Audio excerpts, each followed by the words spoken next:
old jungle saying, you never find the phantom, he finds you. Everyone, this is Systematic Geekology. We are the priest of the geeks. I'm your host for this evening, MC Ashley, Christian Ashley, whatever you want to call me. I'm joined today by a special guest, the man who literally made me, my father, Chip Ashley. Why don't you introduce yourself to the good people? All right, well, I'm Chip Ashley. I'm definitely a superhero geek. I grew up with superheroes. Was born in 1965. First recollection of superheroes, I think Batman was one of my first words I ever spoke. I remember watching cartoon superheroes and collecting comic books as young as 5 years old. Excellent. Well, one of the things we do on here, Dad, is we ask each other like what we've been geeking out on recently. Could be comics, could be movies, what have you. What have you been geeking out on recently? So I have purchased several DVDs. So I just watched the new Green Lantern movie with Jon Stewart, animated DC. It was pretty good. It had an interesting take on things. Then I watched a classic Scooby-Doo versus Batman, but I actually watched the updated version, The Brave and Bold Scooby-Doo and Batman. Of course, it had the two classic episodes from 1972 on it as well, from the Scooby-Doo movies. And then let's see, I just watched another movie. I just got Legion of Superheroes with Supergirl in it yesterday, so I haven't watched that yet. I watched Injustice. Was it Injustice? Is that the one where Superman goes crazy? Oh gosh, I can't remember off the top of my head. I know exactly what you're talking about. I think it's Injustice. Yeah. But anyway, he goes crazy because the Joker kills Lois Lane, and he just tries to take over the world, basically. And so that was very disturbing movie, actually. But I did like the ending of it, how they brought a Superman from an alternate reality and the Superman we know that kind of talked him down and got him to do what he needed to do. So that's pretty much it lately. Excellent. Yeah, we just did an episode. Every now and then we do what if episodes, and Joe and I did a what if Superman ended up as a Jedi, and that was a lot of fun. But Injustice is the correct name for that film and the video game it's based off of. But as for me, I have been geeking out recently. I started playing an old game called Legend of Dragoon, which was released, I think, in late 90s, early 2000s. It's on the PlayStation Classics they have now. So it's been a lot of fun. It's an older RPG, so there's not as many quality of life stuff as things would have right now, but it's still plenty of fun. So that's it for that. So the Phantom. Who is the Phantom, Dad, for people who have no concept of the character? So the basic story is in 1536, father and son are on a trading ship, and they're attacked by pirates. The last thing the son sees is his father being killed as he swept overboard. It's found by natives of Bengala, and he finds his dad's killer on the beach the next day, or maybe a week later, and then he swears an oath that he's going to fight against cruelty and injustice and piracy, and that all his sons will follow after him. And so since 1536, over 400 years, there's been a Phantom. And he's called the Ghost Who Walks, the Man Who Never Dies, because everybody thinks he's the same person from 400 or 500 years ago. And the one that is in the newspapers now is the 21st Phantom, to bear the name. And all the Phantom's name is Kit Walker. And this is still Kit Walker, father of Kit Walker, the 22nd Phantom? Yes. Okay. And we'll get to that in a little bit. But thank you for that. So before we go into it, just to help you guys ease into this, I know the Phantom's not the most popular superhero in the United States, but we're going to discuss a little bit of trivia about him. And after I'm done, Dad will have his say. So starting off trivia-wise, unlike early prototype heroes we have, we have our Zorros, we have our Doc Savages, and Tarzans. They all appeared in magazines and books. The Phantom was one of the first superheroes to appear in comics, in fact, was the first superhero to have a full-bodied costume, which is ever present in today's media. Well, guess who started it? The Phantom. As well as he's also the first superhero to have a mask that had no pupils. So think of Spider-Man, think of Batman. Neither one of them, you're not going to see their pupils. They don't want you to see them. The Phantom started that as well. Along the way, in his first appearances, the Phantom was originally, Lee Falk, the creator, wanted to call him the Gray Ghost. And to you Batman fans out there, I think that is a shout out they're making in that animated series episode with Adam West and Kevin Conroy there. He was going to be colored gray and not purple. However, it would take about 3 years for him to be properly colored as such. As I was doing my research for this, I saw a myriad of rainbow of colors for him to be in.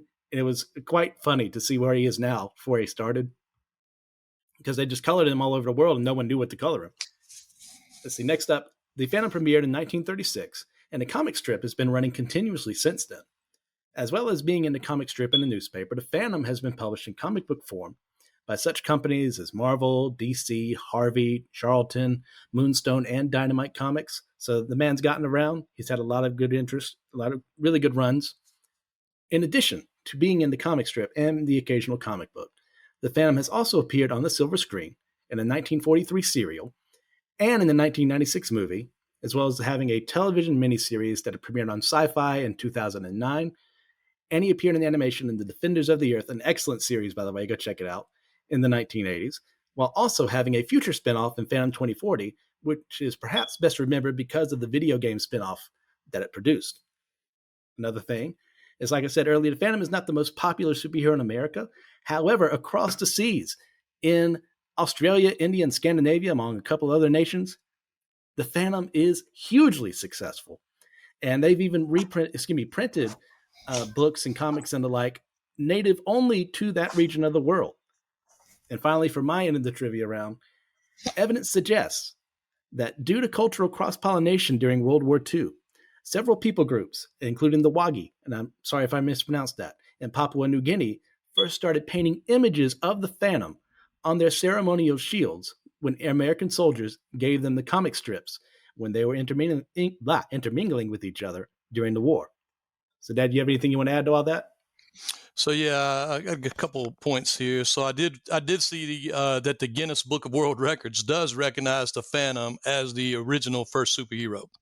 Now, there's a lot of debate I did see online. People think the Scarlet Pimpernel, Zorro, Tarzan, Doc Savage, but like you said, nobody wore a costume specifically for their superhero work. You know, you can say they had semblance of a costume, but not really. I mean, it was just regular clothes. And then when you were talking about the color of the costume, so the first 3 years of the strip was in the daily newspaper, so it was in black and white. And then there were several mentions in the little bubbles about a gray costume. But then when they started inking in the Sundays in 1939, they really didn't have, I think, a guide to go by. And I guess the guy that did the first inking just decided to do purple. It was his favorite color. But it is interesting that depending on what country you're in, the Phantom has a different color costume. But purple is traditionally the costume that people recognize him the most in. And you did mention he was created by Lee Falk. 2 years earlier, Lee Falk had created Mandrake the Magician, which you could also kind of say is a pseudo superhero. And his stories are really, you know, kind of quirky at times and bizarre, but, you know, he's a character that a lot of people loved as well. And Falk was given a chance to create another person. And that's when he came up with the Phantom. And I know that Lee Falk continued to write the Phantom from 36 until his death in 1999. So over 60 years of writing. And then you said about companies that have published. So in the United States, he's definitely not one of the most important superheroes, although he's been in newspapers all around America for over 60 years.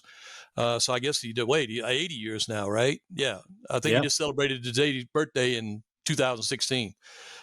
So companies that are published in the Phantom right now is a company called Hermes Press, which I would encourage everybody to check out. There's a lot of the books behind me. They have basically done a 6-issue miniseries, which would be a good starting point for people. And they did another 2-part story, which the first part's out. The second part is still on pre-order after several years, actually. And it is a story with John F. Kennedy involved. But Hermes Press has reprinted all the daily stories from 1936. They're up to 1975 right now. And they've done the Sunday stories from 1939 to the 1970s, as well as all the companies that you mentioned before, Marvel, DC, Charlton, Gold Key, King. They've reprinted those as well in hardback form. And they have also reproduced all of the Avon paperback novels from the 1970s. So a lot of good reading there for people. So as far as movies that the fan have been in, a 1943 movie, it's kind of corny. I mean, let's be real. I mean, that's probably being nice. Yes. I mean, the costumes, it's horrific. I mean, I'm sorry. I mean, this is a guy with a suit on with a, put on mask. I mean, it's not very good. The 1996 movie with Billy Zane, I thought was really good. I mean, I thought the costume was great. I thought the story was great. They basically took it from the 1930s perspective. And Billy Zane did a great job as Kit Walker and the Phantom. The 2009 sci-fi was a kind of a peculiar take on the Phantom. Kind of, I don't know. The costume was just so anti-Phantom, can I say? Yes. Now, the Defenders of the Earth, if y'all get a chance to see that, that was in 1985 or 1986, and you can get it on DVD and DVD. I was about to say VHS, but nobody watches VHS anymore, except me. But the reason I love that story is because it added other heroes. Had Flash Gordon in it. It had Mandrake the Magician in it and his assistant Lothar. And then it had the kids of those superheroes. And I believe the Phantom was the 27th in his line for that. So this was kind of a futuristic take. And the unusual thing about the Phantom in that is he would say, by jungle law, I call upon the strength of 10 tigers. And he would have this massive strength, which no other Phantom has had that. Now, Jungle saying is the Phantom has the strength of 10 tigers, which I always wondered, about, supposedly the Phantom originally was supposed to be in India, but then somehow got translated into Africa. There's not really tigers in Africa. So why was it not the strength of 10 lions, but that's how things are sometimes. And then if you've never seen Phantom 2040, that was a great show in the 90s, mid 90s. Basically, there's been a huge ecological disaster. Kit Walker doesn't even know who he is. His father's died. He has no idea with the Phantom line. And then all of a sudden, a Garan comes out and kind of introduces him to what he's supposed to be, his family legacy. And then the Super Nintendo game was awesome. I mean, it was very difficult, but it was a very good game for its time. Yeah, we spent a lot of hours on that one. Yes, we did, because it took a lot of hours to get to the end of it. I specifically remember you writing down the codes to go to the next level. And I'm talking, this is early passwords, people. These were 7 lines with 10 or 12 letters a piece, something like that. I mean, I guess some of the first cheat codes they had, or ways you could get extra lives, or was because you needed those extra lives. You couldn't just or where extra lives were actually hidden in the game so you could find them. I mean, I remember getting a magazine that had all this information in it. And, we finally were able to beat the game because of that. But before that, we were just hopeless. It was just too hard. And then as far as other countries, in Australia, the Phantom is pretty much the national superhero of Australia. There used to be an amusement park that was a Phantom themed amusement park, and I don't think it's open anymore, but in Australia. He's also very popular in India and Norway and Sweden, as you said, in Scandinavian countries. In Australia, comics are published by Fru, who is still in existence today. They take stories from Norway, which is Phantom Mun. Phantom Mun is Sweden, and then Phantom Met is Norway, which is the Swedish and Norwegian words for the Phantom. And they translate them into English and then do a black and white story, whereas the comics in those countries are in color. They do black and white, I guess, for money. And then one of the best Australian fans I ever came across was in the mid-90s. A guy named Brian Shedden had created a website called deepwoods.org. You can still get on it. It's a dead site, and he doesn't update it anymore, but it's still got a lot of information on it to tell you who the Phantom is. Then in Norway, I have a friend. As a matter of fact, I just listened to a podcast he was on with a company I'm going to mention in a minute, but his name's Ivan Peterson. He's probably the guru or the authority on the Phantom. We've corresponded back and forth. We've shared things that we've had with each other as far as newspaper strips and comics. But he's actually got a site called ipcomics.net that has every Phantom story chronicled, from comic book appearances to newspapers to foreign publishers, whatever.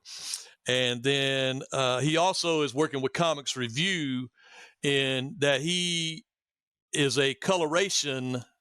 He's able to colorize black and white strips into what they should look like. And so he's done a lot of work for Comics Review. He's also done some work for Hermes Press as well. And then the site I came upon not long ago was called chroniclechamber.com. And it is probably the most comprehensive site on the Phantom. Everything you would want to know about the Phantom. They've even created a Phantom Bible on the site, so that authors that want to do a Phantom story can go to this and say, hey, I can't do this because that doesn't fit into the lore. And then they actually have a podcast as well called The X Band. Well, that's significant because that was the Phantom's way to communicate with the outside world, is through his X Band radio. So that's it for that. And I have the New Guinea story. I had never heard that before. Oh, yes. Now you see why I invited them on, people. The man knows his stuff. So with all that in mind, when did we become fans of the Phantom? Well, I'll let you go first. Well, it would definitely have started with Phantom 2040. When it was premiering, what was it, 94-ish when that came out? I believe that's right, 94. Yeah, I mean, I was just 4 years old, but, you would be watching it. I'd watch it with you. Then the video game came out, and we both struggled. So there's a trope called Nintendo Hard. This was a Nintendo Hard game. You either were good or you weren't, and it took a lot of time to get good.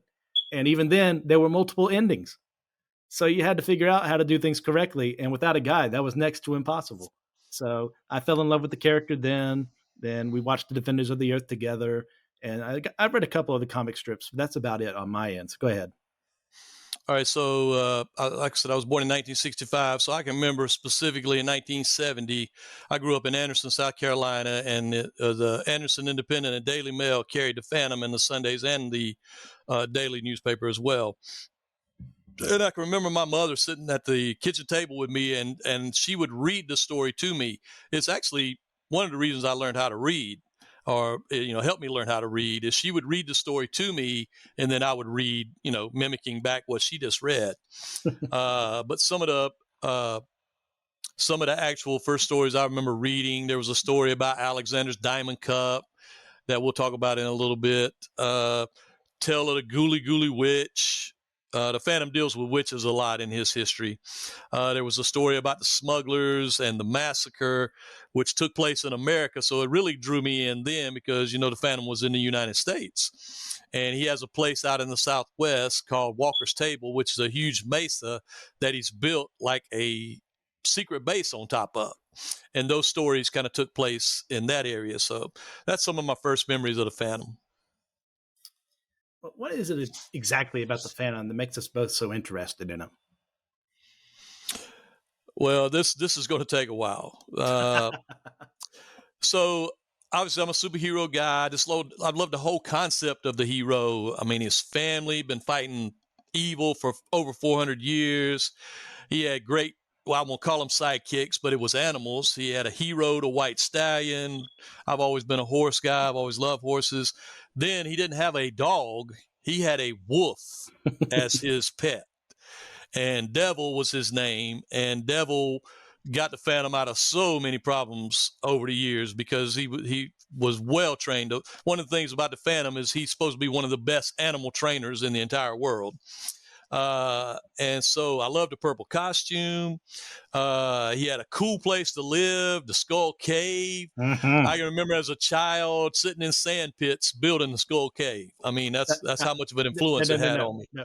He says child. He does this every time that we go to the beach. Well, yeah, I still do it even as an adult. So yeah, it's one of my childhood things I still do. Inside the Skull Cave, there's every Phantom that's ever been is buried in a crypt. There is every costume that they wore on display. He has a minor treasure room. And when we say minor, I mean, it's got gold, jewels, crowns that he uses to fight evil. And then he has a major treasure room, which has some of the most unusual artifacts in history's time. He's got the Sword of Excalibur in there. He's got Alexander's Diamond Cup. That supposedly Alexander cried into when he thought that he could not conquer any more worlds because he had conquered everything. And then this was really weird. The mummified asp that Cleopatra used to kill herself. Then they had the sword and horn of Roland, which I had to look up. Who the heck is Roland? That was Charlemagne's chief military strategist. And then he also had a God, what would you call it? A replica of Noah's Ark that was actually made out of the gopher wood from the original Noah's Ark. And then there was one other thing that I was thinking, or maybe that was it. Oh, the other cool thing is constantly he's going to this library called the Chronicle Room, where every Phantom has handwritten their adventures over the 400 or 500 years of their existence. And so occasionally you'll get a story where they go back to see what the third Phantom did or the fifth Phantom did, and you'll get to relive their story. And then he's got cool places other than the Skull Cave. He's got a big tree house that he lives in with his family that the rope people built for him. And then he's got Walker's Table in the United States, which we talked about. It's a big mesa with a secret base on it. He's got a castle in Europe. He's got the Isle of Eden, where he has all kind of different animals that live in harmony. Then he's got a castle in Europe that was the original castle of the Haunted Witch, I believe, who he ended up marrying. She wasn't really a witch. She just kind of had potions and things. And then he had 2 rings. I mean, this was really cool. Yes. On his right hand, he had a skull-faced ring that if he hits you with it, you were permanently scarred with that mark. It would never come off. And so, when a criminal was hit by him, he would have to grow a beard to cover it up because you would always see it. And then on his left hand, which is supposedly closer to his heart, he had the good mark, which is several P's and rows put together. And if he imprinted you with that, then you and your family for the rest of time were under the Phantom's protection. And then let's see what else. Oh, the Jungle Patrol. I almost forgot that. I mean, he's got this elite force that works in the deep woods that I think like 1,000 people apply each year, and they pick maybe 10 get finalized, and then they normally pick one person out of that. So it's supposed to be the best of the best of the best law enforcement agency in the world. And so the Jungle Patrol helps him, curb crime in the jungle as well. So is that enough? I think that's more than enough, and I love it. In fact, as a very subtle clue to people, I have actually written one of my characters in one of my novels to have the good mark on him as a subtle clue, like this is a man to be trusted if you know the lore of the Phantom. And like I said, that's only for people who really know it. Otherwise, it's just a really cool tattoo looking thing. So as for me, I love the Phantom. I mean, you've listed off a lot of good reasons. The lore of this man is incredible. The family line continuing son after son after son to fight this never-ending battle with piracy and evil across the world to make sure that no one ever has to suffer the way he did, the first Phantom originally did. And there's a lot of really good stories to get from that. I love that we see flashbacks of, what the 7th Phantom did, what the 15th Phantom did as they're globe-trotting across the world, and even the current Phantom. Like, he doesn't stay in Bengala. He doesn't stay in America. He goes all over the world to fight piracy, to fight crime wherever it is. And the look, the costume, completely iconic. Does purple really mesh well in a jungle? No, but it looks cool and it's amazing. The whole Ghost Who Walks mythology as the man who never dies, we know it's not true as a reader, but to the world at large, you see that guy coming up against you, I'm going to give up everything I've ever done wrong and say, look, whatever you need to know, I'll tell you. That is so fascinating to me. So that's also, about it. I meant to say too that as a kid, a lot of people say there's just so much violence, and he did punch people, he did, but he until recently he would never shoot to kill unless it was an absolute necessity. He would always shoot to disarm. He was that good of a shot. And growing up as a child, I always admired that. Is he's not killing the criminals? He's more like Batman in that aspect. But he was just such a good shot that he could do that to multiple people. Yeah, it's one of those weird things. I appreciate a lot in that he doesn't kill unless he absolutely has to. And like in some respects, he's more on like Superman will kill if he has to at the very end for like Zod and stuff like that. But Batman would never do that. So he's kind of a mix of the two in that way. And I really appreciate how they'd handle that as a way, because this is man seeking revenge, and we'll get to that in a little bit. But moving on. So from the stories, the oldest enemies the Phantom has ever had are the Singh Brotherhood. This is a collective group of pirates that across the ages have been, they've done their typical plundering, merchant ships and the like, but they've moved on to be corporations and to be infiltrating governments and stuff like that. What about them makes them so fascinating as villains that they're still used even now? Well, I mean, they were the antagonists in the very first story. Those were the ones that killed Kit's father, was the Singh Brotherhood. They're signified by a tattoo on their body, usually on their forearm, I believe. But they're pirates. I mean, we just have an affinity for pirates in general. I mean, we wanted to be pirates probably growing up. I mean, it's just something about that genre that people just love. But as you said, the Singh Brotherhood have kind of moved on from just, ship to ship piracy into more corporate piracy and white collar crime and terrorism.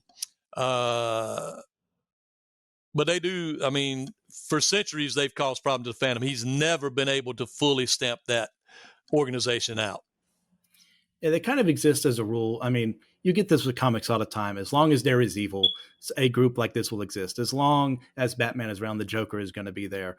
And they serve, not in the same way, that kind of function with the Phantom is that always going to be a presence of ill intent, always going to be causing issues in his life, no matter what, no matter how many he takes down, they're always going to be there. And they're just so fascinating. You're right. We love pirates.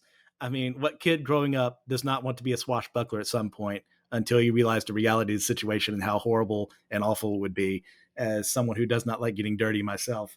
Not the life I would choose. But as villains, they're perfect because you can just hate them. It's like, putting a Nazi in a movie. Like, yeah, you can make them complex, but at the end of the day, it's no one's going to cry over killing, the Red Skull.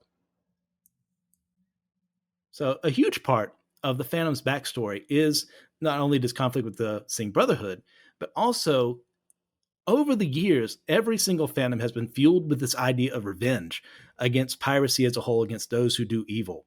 Like, as Christians, how do we handle the concept of revenge being used to seek justice? I mean, is such a thing even possible? Well, Lee Falk, the creator, never really said this, but I would like to think of the Phantom as a Christian character. I mean, he was raised in the United States and in a small town America, so you would think he would have gone to church and heard the gospel, and hopefully, and he's probably one of the most moral people in the world as far as superhero characters go. So even with that being said, he did hunt down his father's killer. His father, the 20th Phantom, was killed by a character called Rama Singh. And Rama Singh actually betrayed the 21st dad. He had led him to where the Singh Brotherhood was, and then he stabbed him in the back. And so he turned on him. Then he stole his gun belt to top it off. And that's like one of the things, you don't touch the Phantom. You don't see his eyes. Supposedly, if you see the Phantom's real eyes, you'll die a horrific death. And so Rama Singh, for years and years, the 21st Phantom, never could find out what had happened to his father, other than he had been betrayed by somebody. Well, he finally found him on this island called Galik, and I think that's how you pronounce it. And Rama Singh had his gun belt in a frame, the 20th Phantoms. And Kit was fueled with revenge, but he did not kill Rama Singh. He was going to bring him to justice, but one of his own men ended up killing him. And so, I started thinking about you know how God says revenge is not ours. So I looked up Romans 12:19. It said, beloved, never avenge yourselves, but leave it to the wrath of God. For it is written, vengeance is mine, I will repay, says the Lord. So as a Christian, I can see where it would be very hard not to take matters into your own hand, especially if somebody has harmed your family or a family member and hurt them. But Jesus said we're supposed to Jesus said we're supposed to love our enemies and pray for them. But then again, somebody's got to carry out justice in the world. And I think the Phantom kind of steps in and does that as a character. But we should get no pleasure when people get what they deserve. I mean, whatever that justice is, whether it be death or imprisonment or whatever, because we're under forgiveness and we're under mercy and we're under for grace from God himself. So we forget sometimes how bad we are, because we always look at that guy and say, well, I'm not as bad as that guy. Well said. We get way too lost in our own lives and say, well, I'm not as bad as them. Therefore, it's okay when I take the schadenfreude out of them, being hurt or their evil plans coming to an end. It's a good thing when evil is taken care of. That's why we have, police officers or firemen or government agents, what have you. If they're doing their jobs correctly, they're protecting us from threats like that. And at the end of the day, who's to say God hasn't told you to be an instrument of his vengeance in the correct fashion? I'm not saying go out there and start murking people on the streets, a la the Punisher, but organize neighborhood watches. Go out, meet your neighbors, love on them. The things we can do around us to fight evil doesn't have to be me punching someone in the face. And some days it may be. I mean, that's why we have the concept of a just war as a thing. Like, no one wanted, the example would be the Nazi party winning in World War II. What if we just stepped aside and said, well, God will take care of that? Well, what if we intervening was him taking care of that? I think that's what he did. So with the Phantom as well, I think it's the same thing, that he is bringing justice to people who cannot bring that justice to themselves. And God is definitely using him as an instrument of justice in that regard. So moving on from that, one of the long-standing parts of this franchise has been the love story between Kit Walker and Diana Palmer that has, ever since the early stages of the comic strip, they were engaged at one point, if I'm remembering correctly, and then eventually they married in the 70s. Yes.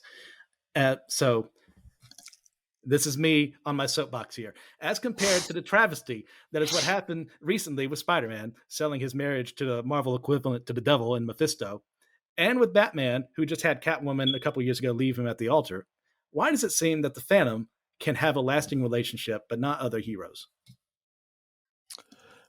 Well, that's a great question, but let me give you a little backstory about the Phantom and Diana. So they met when the Phantom, Kit Walker, came to America to be educated. So the rule of the Phantom family was that wherever the mother was a native, that's where the son would go to be educated.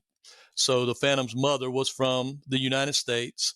So he went to live with his uncle and aunt there and went through probably late elementary age through college is when he got called back. And, he was a typical high school, all-American kind of kid. He was great in sports. I think he and Dinah met when she was 8. I think he's a couple years older than her in the comics. So I'm going to say he was probably 10-ish. And then they started a relationship in high school and even through college. And then all of a sudden, Kit got the word that his father was dying and he had to leave without even saying goodbye to her. So for years, they didn't even have any correspondence at all. And circumstances kind of brought them back together. Diana was a nurse that worked for the UN, the United Nations, and they were doing some work near Bengali, and they kind of met back up again and started a relationship. And then in 1977, I think in 76, he asked her to marry him. And then in 1977, they actually got married. It was actually a big event in the world. In the real world, Newspapers covered it, magazines covered it, newscasts covered it. I mean, it was a big deal that I guess a comic character were getting married, I guess after such a long courtship, because they'd been together since the probably early late 30s. And the going back to the question of how could they have a relationship when most superheroes can't, the Phantom is, I mean, his whole thing is family. I mean, that's what brought him to where he is, his family. And it wasn't like Batman, where it was almost like I remember in Mask of the Phantasm, he's sitting in front of his mother and father's like crypt and anguishing that he doesn't want to do what he originally promised them he would do. He wants to marry Andrea and, have a life with her. And it's like, it couldn't happen. And it's almost like Batman can't be happy. Whereas the Phantom, he's been able through the years to have families and children and raise them. But that does come with a caveat. No Phantom has ever lived past his 50s. I mean, all of them have died some kind of horrible death, usually at the hands of some evil person. And so Diana knows that, but she married him anyway. And she knows, I mean, one of the daily newspaper strips have actually dealt with her anguish about what's going to happen when Kit doesn't come home. And so she knows there's going to be a day that happens, and they're not going to grow old together. She knows that, but she still loves him anyway. She still agreed to marry him. She still agreed to live in that environment. I think it's one of the things in this culture where marriage is not respected as much as it should be. And part of that is the doing of people who didn't respect marriage in the first place, leading to the multitude of divorces that we have, and that people have such a very bad view of it because of how marriages have been handled. And even recently, right now, I would say one of the good things that has come out in comics, I have not read these, but I have a lot of friends who do, is the relationship between Superman and Lois Lane, where they have married once again. They have a son, and he is teaching him how to be a superhero, and they're having a very loving relationship. And I love that the Phantom has always had Diana as a support, even as she knows that one day he may not come back home. But she's taken to raising their children, to loving him, as he's taken to loving them as well, as opposed to what has happened with Spider-Man.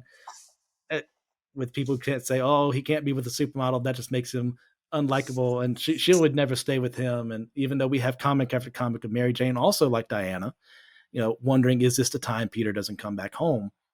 And sorry, I'm on my soapbox right now. If I have to talk about what's happening in the current comics, I'm going to get very pissed off, and I shouldn't be doing that. So we'll move on to the next question, which is one of the major criticisms that have been thrown against this franchise as a whole is its portrayal of several ethnic groups as being subservient to the Phantom, which they cite as an example of furthering the mighty whitey and white man's burden tropes. How can we feel about this criticism? Is this character a byproduct of the times, or is there more nuance how he's handled from writer to writer? So I did look back, and so I do have the Hermes Press early volumes because, I wouldn't have had access to that. And to look at some of the depictions of the Africans, so stereotypical for the time, and did not do them justice at all. I mean, just the way they were drawn. Now it's a little bit better. They're drawn with a lot more distinction. My favorite Phantom artist was Cy Berry, who took over in the early 60s. And that's my favorite guy. And he drew all the way up through the 90s as well. And he just brought a different kind of art technique to the Phantom. But going back to the thing, originally the Phantom was known as the Lord of the Jungle. I know Tarzan is Lord of the Jungle, but in Bengala, the Phantom is Lord of the Jungle. And he was the judge and jury and executioner because he didn't kill people, but he was a judge and jury when cases were brought, when tribes couldn't get along with each other, when criminals had done activities. The Phantom was the sole judge. Well, that canon has been changed, not recently, but probably in the 70s, where the Phantom is now more of kind of a moderator, and the jungle chiefs of all the major tribes make decisions on jungle law. And so the Phantom is more like an advisor now. So originally it probably started out that way, but now the character has kind of matured into the times times were different. You're right, but still. And by the way, the Phantom is an honorary member of each one of those tribes. He actually is treated as a family member of those tribes. So they are not originally they were subservient to him and his will and his dominion. Not so now. I think it's interesting too. I think a lot of people haven't read The Phantom, or they've read a comic or two from the 30s and 40s, where, like you said before, they're not African tribes are not portrayed quite as well as they would be today. And what they also forget is that throughout the Phantom's history, he's not purely Caucasian. He has, if I'm remembering correctly, there was an Indian princess who married one of the Phantoms. I believe there was a woman from Latin America who became one of the wives of one of the other Phantoms. So, like, obviously, he looks completely white to us, but as far as heritage-wise goes, like, this is not just a purely white man. And No. at the end of the day, too, they have definitely improved the writing with how they handle that, because, well, from the 30s, that's exactly what it looks like. Those tropes I mentioned of, the white man's burden and the mighty whitey just coming in and ruling over the African tribes is obviously the superior person. Like, that was that's what happened. You have the Quartermain stuff from the King Solomon's Mines and She and all that was done by Haggard there. Like, that was just how Europeans felt, and that doesn't make it right, but we have to understand the context of where it's coming from, and the fact that people are willing to go back and say, okay, this is a mistake. This should never have been done. Let's change that to reflect how things should be in a respectful manner, not in a, oh, well, we need to look good so people will buy this, as is often common in comics today. This is how it's handled a lot better, and I'm so grateful that they took the time, recognized these are mistakes, let's do it right. Anything else you want to add to that? But I will say, in the original story of the origin of the Phantom, the Bandar tribe is the one that adopted him into their family. I mean, he became a part of that tribe. He is a Bandar citizen. I don't know what they call it, but I mean, he is a part of that family. Absolutely. So I think, oh yes, one of the last points I want to make here, last question. Recently, due to how much time has passed since his first appearance, which would be in 1936, the 21st Phantom has passed on the mantle in some of the comics, as I understand, to the 22nd. His son, Kit Walker. In comics, legacy characters have been a huge source of debate recently, such as what has happened with Miles Morales, Riri Williams, and Damian Wayne. They've all briefly taken over from for their predecessors. How do you feel about how the 22nd has been handled compared to his dad? So that really hasn't happened yet. There have been several kind of what if stories. Okay. So in 1995, Marvel did a miniseries on the Phantom, which showed the 21st Phantom being killed by General Bababoo, which is one of the major antagonists in Phantom comics, and Kit Jr. taking over the mantle of the Phantom and updating the costume. I mean, he makes it like more like Punisher. Like, I mean, he has no qualms about killing people. And then let's see, Dynamite, when they had the rights to the Phantom, they did a whole 12-issue story, I think, with an annual as well. So 13 issues of a story called The Last Phantom. And in this story, we don't know what happened to the 21st Phantom. But Kit Jr. doesn't take up the mantle. He runs, because of all his family's wealth, he has started a foundation that takes care of things like his mother would have been concerned about when she was a UN representative. You know, world hunger, pollution. So his company is in charge of those things. Well, the jungle is just not kind. And through circumstances, he is forced into accepting his family's heritage and becomes the 22nd Phantom. And one of the cool things about his costume is kind of goes like a Phantom 2040. He was able to have an invisibility cloak on his costume. So that's a good series. If somebody wants to check it out, get on eBay or your local comic book shop. Look, Last Phantom. I mean, it's a really good what if story. And then just recently, in the newspaper strips. What I was going to say is the Phantom, we think, is somewhere chronologically about 45 years old now, even though he's been around for 80 years.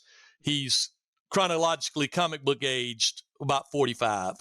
So we think that his twin, Kit Jr. actually has a twin named Heloise, who's also a BA.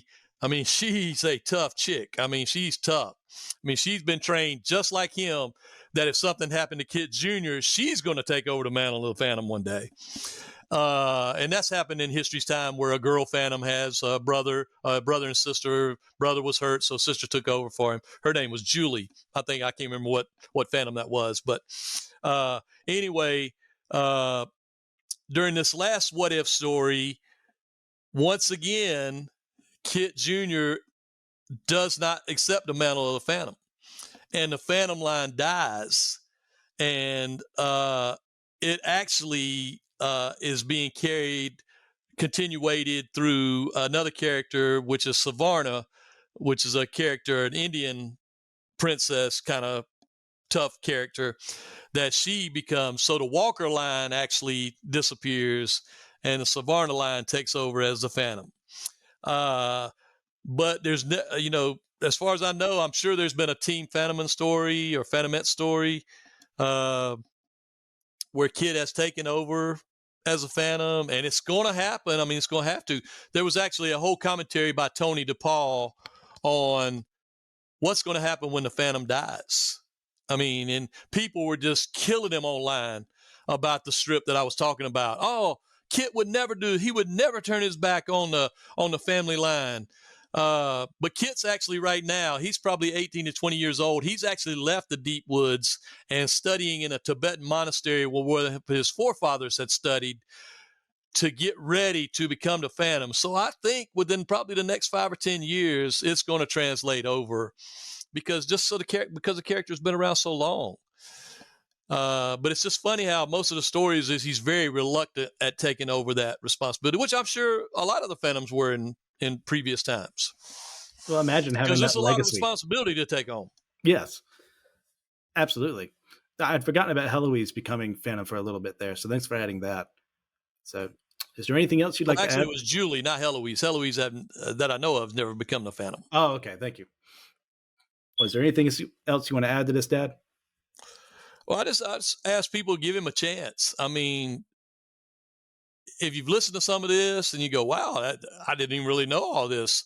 I mean, he is a cool character. I mean, it probably my top 3 superheroes of all time. I'm probably the Phantom, Batman, and probably I'm a big Space Ghost fan. I love Space Ghost too. I mean, it's just it's characters I grew up with. And so they have a special place in my heart. And they were always I just wanted to be those people, who wants to, I mean, Superman is cool. I mean, come on, let's say it. But yeah. I mean, Superman, I can't be Superman. I could be Batman, or I could be the Phantom. Absolutely. So if we're this is not part of our recommendation section, but if you had to recommend a storyline or a movie or what have you to introduce people to who the Phantom, what he is, what he stands for, what would it be? Oh, gosh. I mean, there's just so much out there from over the years. I mean,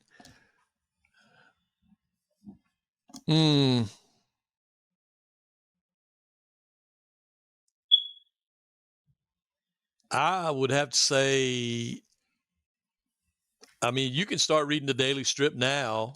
I mean, it's online every day.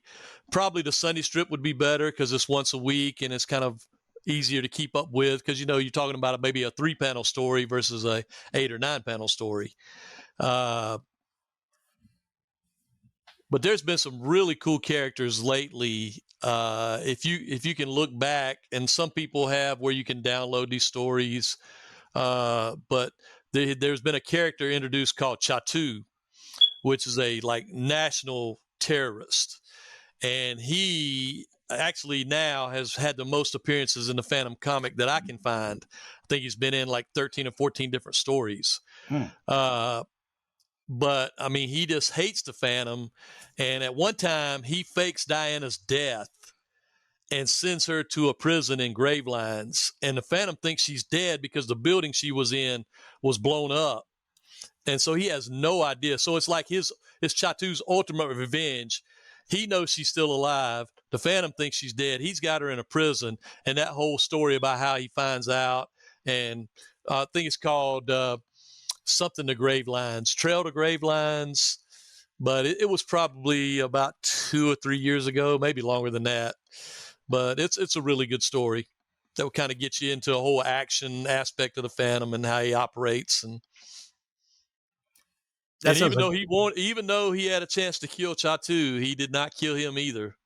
I mean, he wanted to badly, because you think of somebody that fakes your wife's death, then puts her in a third world prison, and she's wondering, when is he going to save me? And he has no idea she's even alive. Yeah, that's a good choice right there.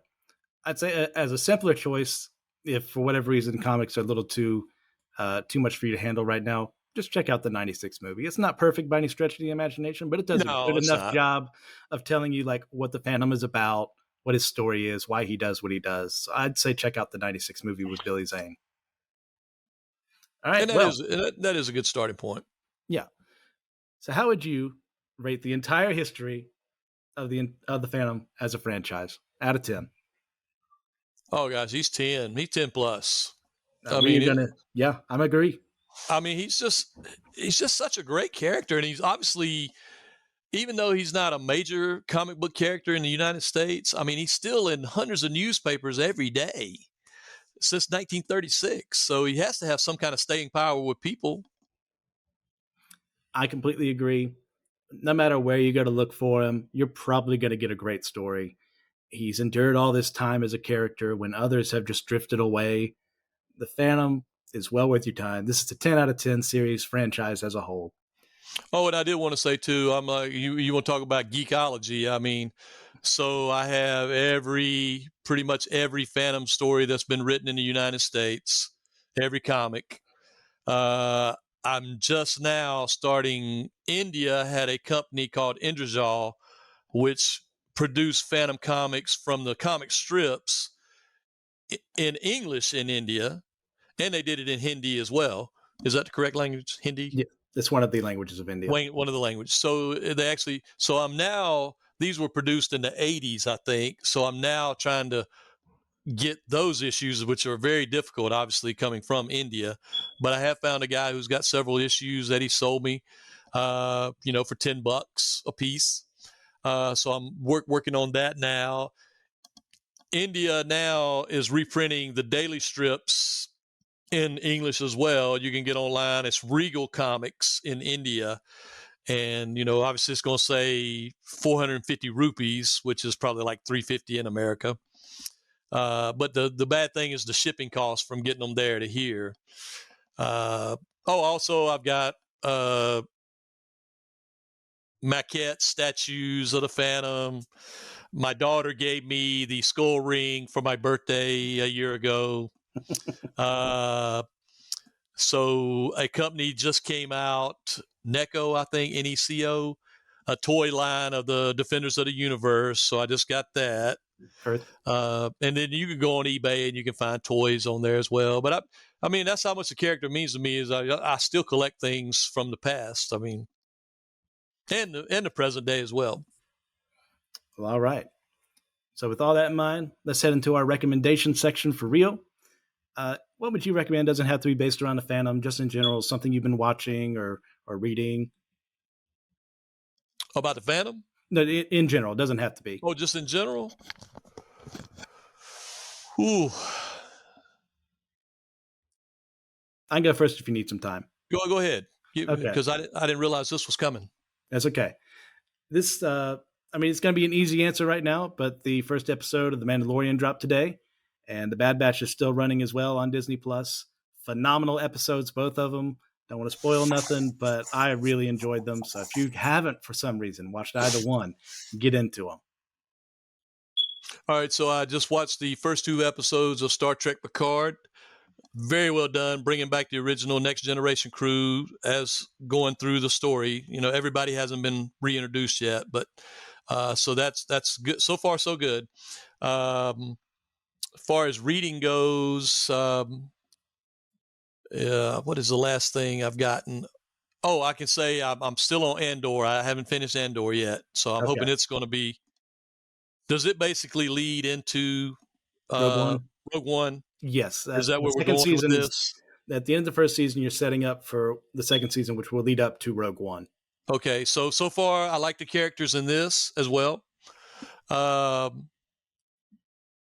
Then on Disney Plus, I just saw Ant-Man and the Wasp: Quantumania. Okay.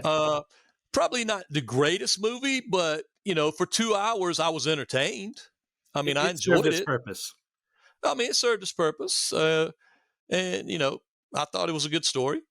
But I'm probably giving it a 6 or 7, probably out of 10. Yeah, not every Marvel movie can beat a Winter Soldier or Civil War. Yeah. So I can't really think of anything else. So I'm going to. I've been hitting up some comic book conventions lately and trying to fill in some of my gaps. So I've got a convention in Morganton, North Carolina, Saturday that I'm going to. Check it out. So perfect. Well, listeners, geekdom is a part of my life. Thanks for having. Well, let me thank you for being on here with me, Dad. This was a ton of fun. I'm so glad I could get you here to talk about the Phantom. So, listeners, if you wanted to learn more, head to our Discord, head to our Facebook group. I'm there on both of those places to ask questions. We have a new episode discussion sub-thread there. If you want to ask some questions like, I want some clarifications about this, or what. Actually, give us some ideas for episodes as well while you're there. Go ahead and head to our Patreon as well. It's one of the things that help keep the light on. We definitely need your help there. We've been really appreciative of the people who just joined and have given us some more support that way. As well, we have our website at systematicecology.org. Plenty of options there to see all our hosts here. We have a guest tab, so Dad, you'll be there at some point in time when that is done. And remember, we are all a chosen people, a geekdom of priests.